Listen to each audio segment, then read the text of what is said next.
Good morning class. BA part first political science paper second प्रतिनिधि भारतीय राजनीतिक विचारक। चैप्टर है हमारा राजा राममोहन राय और आज के लेक्चर का टॉपिक है राजा राममोहन राय के राजनीतिक विचार। राजा राममोहन राय भारतीय नवजागरण के अग्रदूत थे। वे राष्ट्रीय जीवन के अन्य पक्षों की तरह ही राजनीतिक जीवन में भी भारत के आधुनिकीकरण एवं उत्थान के समर्थक थे। उनके राजनीतिक विचारों का स्वरूप उदारवादी, लोकतंत्रीय तथा उदार राष्ट्रवादी है तथा इनमें संपूर्ण मानवता के हित की भावना समाहित है। उनके सामाजिक धार्मिक सुधारों की योजना को लागू करने के साधन संवैधानिक है। वे सुधारों को लागू करने के लिए प्रार्थना पत्र तथा प्रतिवेदनों का सहारा लेते हैं, इसलिए उन्हें भारत के संवैधानिक आंदोलन का जनक माना जाता है। उनके राजनीतिक चिंतन का स्वरूप भी उपयोगितावादी है, जिसमें व्यक्ति के हित की धारणा प्रधान है। राजा राममोहन राय का व्यक्तित्व बहुआयामी था। तत्कालीन भारत के सामाजिक, धार्मिक, आर्थिक, राजनीतिक एवं प्रशासनिक जीवन का शायद ही ऐसा कोई पक्ष रहा हो जिसके सुधार के लिए उन्होंने अपना तर्कसम्मत, जनहितकारी, सुधारात्मक विचार प्रस्तुत न किया हो। उनके विचारों ने वास्तव में आधुनिक भारत की नींव रखी, जिसके आधार पर देश में नवजागरण काल का उदय हुआ। महाकवि रविंद्रनाथ टैगोर ने आधुनिक भारत को दिए गए राजा राममोहन राय के अवदान को इन शब्दों में सराहा है। राजा राममोहन राय ने भारत में आधुनिक युग का श्री गणेश किया। उनका जन्म ऐसे समय में हुआ था जब हमारा देश अपनी अंतरात्मा के तारों से टूट कर अविवेक के बोझ से लदा हुआ परिस्थितियों का दास बनकर संघर्ष कर रहा था। सामाजिक जीवन में, राजनीति, धर्म एवं कला के क्षेत्र में हम असृजनशील स्वभाव तथा सड़ी गली परंपरा के प्रदेश में प्रवेश कर गए थे और अपने मानवता के प्रयोग से नाता तोड़ चुके थे।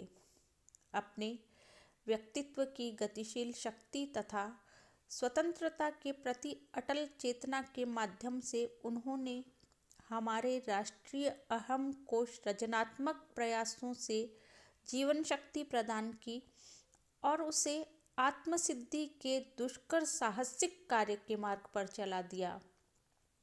वे इस देश के महान पथ प्रदर्शक हैं, जिन्होंने हमारे विकास के प्रत्येक चरण पर खड़ी विशालकाय कठिनाइयों को दूर किया और हमें विश्वव्यापी मानवता के सहयोग के आधुनिक युग में अग्रसर कर दिया।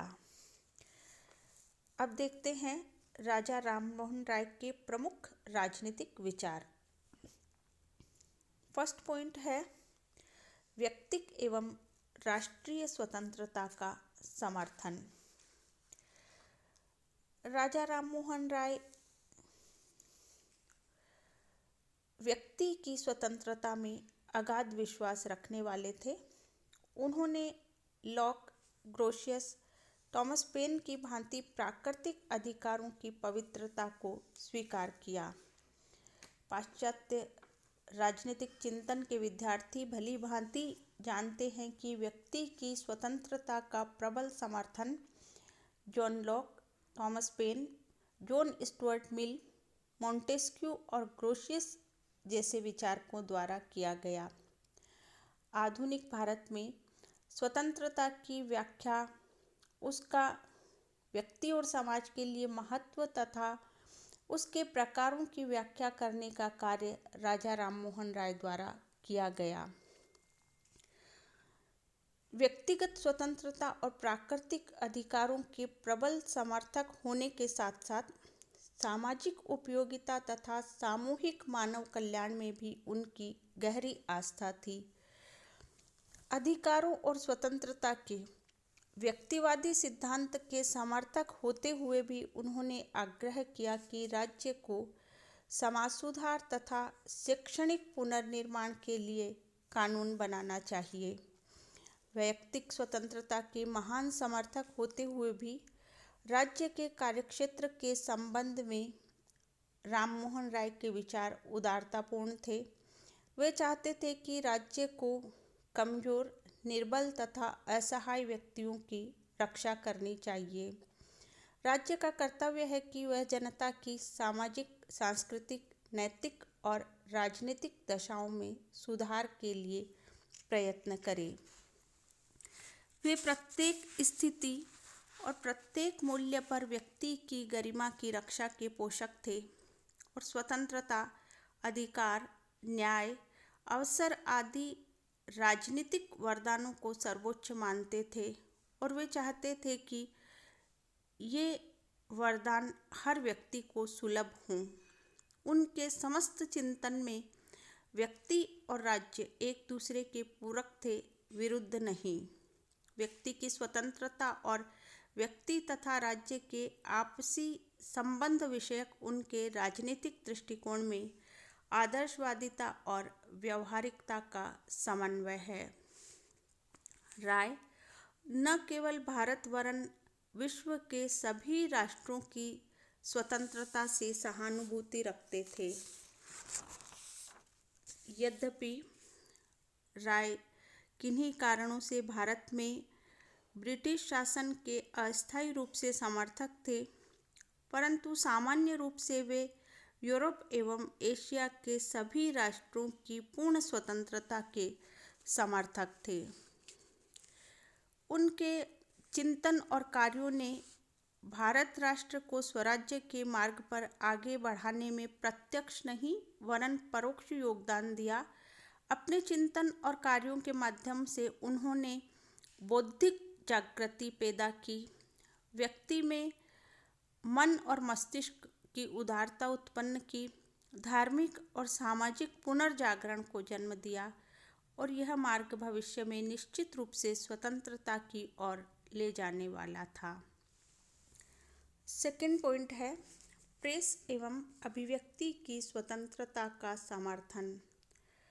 राय अभिव्यक्ति की स्वतंत्रता के एक अंग के रूप में प्रेस की स्वतंत्रता के प्रबल समर्थक थे। वे प्रेस को सरकार के खिलाफ जनता को भड़काने का साधन नहीं मानते थे, अपितु वे इसके द्वारा सामान्य जनता को शिक्षित एवं जागृत करना चाहते थे। राय स्वस्थ एवं प्रबुद्ध जनमत निर्माण में प्रेस की भूमिका को स्वीकारते थे और इस प्रकार से वे प्रेस को शासित व शासक के बीच एक संपर्क सूत्र मानते थे। उनका मत था कि प्रेस की मदद से शासन में उत्तरदायित्व की भावना में भी वृद्धि की जा सकती है। प्रेस के माध्यम से शासन जनता की सामान्य कष्टों, शिकायतों, समस्याओं से भली भांति परिचित हो सकता है और इनके समाधान के लिए आवश्यक उपाय कर सकता है। उन्होंने राष्ट्रीय पुनर्जागरण के उद्देश्य से सर्वप्रथम प्रेस के साधन को अपनाया और बांग्ला भाषा में संवाद कौमुदी तथा फारसी भाषा में मीरात उल अखबार का प्रकाशन किया। जब 1823 में गवर्नर जनरल जॉन एडम ने प्रेस की स्वतंत्रता पर प्रतिबंध लगाया तो वे इस अध्यादेश के विरुद्ध हाईकोर्ट में गए और वहां असफल होने पर उन्होंने हाईकोर्ट के निर्णय के विरुद्ध सुप्रीम कोर्ट में अपील की। यहाँ भी असफल होने पर उन्होंने सपरिषद सम्राट के सामने अपील की। यद्यपि राय को कोई सफलता नहीं मिली, परंतु उन्होंने इन विभिन्न स्तरों पर इस राजनीतिक सत्य को अवश्य प्रकट कर दिया कि प्रेस की स्वतंत्रता ने किसी भी देश में क्रांति को जन्म नहीं दिया है, अपितु शासन द्वारा प्रेस की स्वतंत्रता पर लगाए गए प्रतिबंधों के कारण जब शासन जनता के असंतोष से अपरिचित रह जाता है तो ऐसा जन असंतोष क्रांति को जन्म दे सकता है। राय ने प्रेस विरोधी इस अध्यादेश के खिलाफ अपनी नाराजगी प्रकट करने के लिए मिरात उल अखबार का प्रकाशन बंद कर दिया। नेक्स्ट पॉइंट है प्रशासनिक व्यवस्था में सुधार संबंधी विचार। राय ने भारत की सामाजिक, आर्थिक तथा राजनीतिक परिस्थितियों के प्रसंग में विभिन्न प्रकार के प्रशासनिक सुधारों पर निरंतर बल दिया। प्रशासनिक सुधारों हेतु सरकार का ध्यान आकृष्ट कराने के प्रयास किए। उनके प्रमुख सुझाव इस प्रकार थे। फर्स्ट है, जमींदारी व्यवस्था में सुधार किया जाना चाहिए। जमींदारों को काश्तकारों पर लगान बढ़ाने का अधिकार नहीं होना चाहिए और सरकार को भी जमींदारों पर लगान की राशि नहीं बढ़ानी चाहिए, क्योंकि इन दोनों बातों से ही अंत में काश्तकारों के शोषण में वृद्धि होती है। राय का मत था कि राजस्व के लिए सरकार को लगान की वृद्धि के साधन के स्थान पर अन्य साधन अपनाने चाहिए। नेक्स्ट है, सरकार को अपने प्रशासनिक व्यय में कमी करनी चाहिए। उनका मत था कि राजस्व वसूली के उच्च अधिकारी कलेक्टर के पद पर शिक्षित व योग्य भारतीयों की नियुक्ति की जाए, जो यूरोप वासियों की तुलना में कम वेतनमान पर कार्य कर सकते हैं। नेक्स्ट है, प्रशासन के प्रमुख एवं उत्तरदायित्वपूर्ण पदों पर योग्य भारतीयों की नियुक्ति की जाए। इससे जहां प्रशासन के व्यय में कमी संभव थी, वहां भारतीयों में भी ब्रिटिश शासन के प्रति निष्ठा की भावना बढ़ सकती थी। राय नागरिक सेवाओं में भर्ती की न्यूनतम आयु 22 वर्ष तय करने के पक्ष में थे। नेक्स्ट है, राय स्थायी सेना की संख्या सीमित करने और आरक्षित लोक सेना बनाने के पक्ष में थे। इससे सरकार के सैनिक खर्च में कमी आ सकती थी। तो इस तरह से प्रशासनिक व्यवस्था के सुधार के संबंध में राय ने विभिन्न सुझाव प्रस्तुत किए। नेक्स्ट पॉइंट है विधि एवं न्याय व्यवस्था पर विचार। राय के विधि एवं न्याय व्यवस्था संबंधी विचार मुख्यतः उनकी पुस्तिका भारत की राजस्व एवं न्याय व्यवस्था की व्याख्या में तथा 1833 में ब्रिटिश संसद द्वारा अधिकार पत्र अधिनियम के निर्माण के प्रसंग में उनके सुझाव में प्रकट होते हैं। तत्कालीन भारत के संदर्भ में उनके विधि एवं न्याय व्यवस्था संबंधी प्रमुख विचार इस प्रकार है।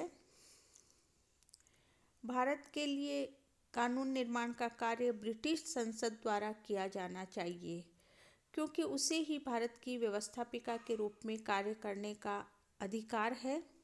भारत स्थित गवर्नर जनरल भारत की कार्यपालिका है, इसलिए उसे भारत के लिए कानून बनाने का अधिकार नहीं होना चाहिए, अपितु उसे ब्रिटिश संसद द्वारा बनाए गए कानूनों को लागू करना चाहिए। राय ने इस तथ्य पर भी बल दिया कि कार्यपालिका एवं न्यायपालिका संबंधी कार्यों का पृथक्करण किया जाना चाहिए। राय के इन विचारों में शक्ति पृथक्करण सिद्धांत के दर्शन होते हैं, जिसे वे व्यक्ति की स्वतंत्रता एवं संवैधानिक शासन के लिए आवश्यक मानते थे। रॉय के अनुसार विधि के दो प्रमुख स्रोत हैं, लोगों की इच्छा तथा संप्रभु के आदेश। रूढ़ियाँ एवं आचार प्रथम श्रेणी में आते हैं और राज्य द्वारा निर्मित विधि द्वितीय श्रेणी में। राय ने इन दोनों में विधि के द्वितीय स्रोत को यानी संप्रभु के आदेश को पर्याप्त महत्व दिया। उनका मत था कि सामाजिक व धार्मिक कुरीतियों एवं परंपराओं के अंत के लिए राज्य द्वारा विधि का निर्माण किया जाना चाहिए। उनके विशेष प्रयत्नों से प्रभावित होकर ही लॉर्ड विलियम बेंटिक ने सती प्रथा निषेध कानून का निर्माण किया था। राय चाहते थे कि संप्रभु के आदेश अथवा राज्य द्वारा निर्मित विधि को विवेकपूर्ण एवं उपयोगी होना चाहिए। इसके अतिरिक्त रॉय ने भारत में प्रचलित दीवानी एवं फौजदारी कानूनों के संहिताकरण पर बल दिया और कहा कि इस बारे में भारतीयों से परामर्श लिया जाना चाहिए। साथ ही सभी भारतीयों पर फौजदारी कानूनों को समान रूप से लागू किया जाना चाहिए और ये भी सुझाव दिया कि जूरी व्यवस्था लागू रहनी चाहिए, परंतु इसमें निहित जातीय भेदभाव को समाप्त किया जाना जरूरी है। यूरोप वासियों पर भी देश के न्यायालयों को क्षेत्राधिकार प्राप्त होना चाहिए। राय का आग्रह था कि न्यायिक कार्य ऐसी सामान्य भाषा में किया जाना चाहिए जिसे न्यायाधीश एवं सामान्य जनता दोनों ही समझ सके। इसके अतिरिक्त ऐसी व्यवस्था की जानी चाहिए कि न्यायालयों के निर्णयों को समाचार पत्रों में प्रकाशित किया जाए ताकि कानून एवं न्याय के बारे में लोगों की जानकारी में वृद्धि हो और लोगों में जागरूकता आए। नेक्स्ट पॉइंट है राजनीति एवं कानून के माध्यम से समाज सुधार। राजा राममोहन राय एक महान समाज सुधारक थे। राजनीति, कानून और समाज सुधार के आपसी संबंध पर उनका विचार था कि समाज सुधार के लिए राजनीति और कानूनों के माध्यम से भी प्रयत्न किए जाने चाहिए और उनके प्रयत्नों से ही लॉर्ड विलियम बेंटिक के समय में सती प्रथा निषेध कानून बना था। वे स्त्री पुरुष की समानता और नारी उद्धार के समर्थक थे। तत्कालीन परिस्थितियों में महिलाओं की स्थिति शोचनीय थी। महिलाओं की स्थिति में सुधार के लिए उन्होंने विशेष आवश्यकता अनुभव की। इस संबंध में उन्होंने समय समय पर अपने विचारों में महिलाओं की शिक्षा और स्वतंत्रता के बारे में भी विचार प्रकट किए। राय धर्मनिरपेक्ष राजनीति के समर्थक थे। उन्होंने धार्मिक सहिष्णुता के सिद्धांत पर बल दिया, धार्मिक कुरीतियों का विरोध किया और राज्य की कानूनी शक्ति द्वारा इनके अंत के प्रयास को उचित माना। राय ने धर्म के आधार पर नागरिकों में किसी भी प्रकार के भेदभाव को उचित नहीं माना। इस प्रकार उन्होंने धर्मनिरपेक्षता की राजनीति का समर्थन किया। लास्ट पॉइंट है सार्वभौमिक धर्म, मानववाद और विश्व बंधुत्व। राय महान मानवतावादी थे। उन्होंने ईश्वर की एकत्ववादी एवं नैतिक अवधारणा के आधार पर यह मत प्रकट किया कि मानव मात्र में एक आध्यात्मिक एकता मौजूद है और नैतिक दृष्टि से भी सभी का मूल धर्म एक ही है। सभी राष्ट्रों के निवासी एक ईश्वर की संतान है और इस प्रकार सभी राष्ट्र एवं समुदाय एक ही विश्व परिवार की शाखाएं एवं उपशाखाएं हैं। राय ने मनुष्यों के बीच जाति, धर्म, भाषा, क्षेत्र आदि के विभेदों की उपेक्षा करते हुए उनके बीच सहिष्णुता, एकता, सहयोग, प्रेम, बंधुत्व के महत्व को प्रतिपादित किया। राय विश्व स्तर पर न केवल मानवतावाद के समर्थक थे अपितु उन्होंने विश्व नागरिकता की अवधारणा पर बल दिया। राय का दृष्टिकोण अत्यंत व्यापक था। उनका मत था कि विभिन्न राष्ट्रों के बीच मनुष्यों के संपर्क एवं आवागमन को प्रोत्साहित किया जाना चाहिए और इस दृष्टि से वे पासपोर्ट की व्यवस्था का भी अंत करना चाहते थे। राय की सार्वभौमिक धर्म एवं मानवतावाद की धारणाएं अपनी प्रकृति से क्रमशः आध्यात्मिक एवं नैतिक थी। उन्होंने इनके आधार पर राजनीतिक क्षेत्र में अंतर्राष्ट्रवाद की उदार धारणा को प्रस्तुत किया। वे चाहते थे कि राष्ट्रों के बीच असहयोग, तनाव या संघर्ष, युद्ध, इन सब के स्थान पर मैत्री, सद्भाव, शांतिपूर्ण सहयोग के संबंध होने चाहिए। और उनका सुझाव था कि एक ऐसी विश्व सभा की स्थापना की जानी चाहिए जो राष्ट्रों के बीच उठने वाले विवादों को पंच फैसले के द्वारा हल कर सके। इस प्रकार राय का जो अंतर्राष्ट्रवाद है वो बहुत उच्च स्तर का था। वे ईश्वर से जो प्रार्थना करते थे उसमें भी अंतर्राष्ट्रवाद झलकता था।